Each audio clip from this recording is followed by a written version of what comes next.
তোরা চলো দেখাই বাড়িতে আমি কি বানাচ্ছি। মেয়ের আবদারে, মেয়ে অনেক দিন দিয়ে বলছিল পিৎজা খাবো পিৎজা খাবো, তাই পিৎজার ডোটা নিজেই ঘরে বানিয়েছি। আমি 2 ঘন্টা আগে মেখে রেখেছিলাম। এর মধ্যে দিয়েছি দুধ দিয়েছি। এই ডোটা আমি স্টিম করতে দিয়ে দিয়েছি, কেন আমার ভিতরে স্টাফিংটা আমার এখনও রেডি হয়নি। এই যে বন্ধুরা দেখো, পিৎজা সস লাগিয়ে নিয়েছি, কিনে নিয়ে এসেছিলাম, বাড়িতে বানানোর সময় পাইনি। এটা আমার 80% রেডি হয়েছে। মেয়ে ঝাল খায় বলে বেশি ঝাল দিয়েছি।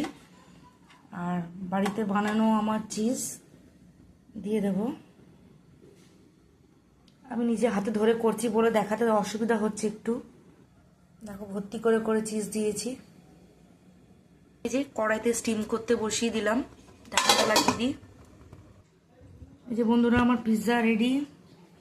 দুটো বানিয়েছি, একটা ছোট মেয়ে খাবে, একটা বড় মেয়ে খাবে, মানে এটা আমার জায়ের মেয়ে খাবে, এটা আমার মেয়ে খাবে। কি বাবা রে, রাত্রিবেলায় কি হয়েছে? তুমি খাবে? তুমি খাবে? নাও খাবে, পিৎজা খাবে? খাবে না, ঠিক আছে।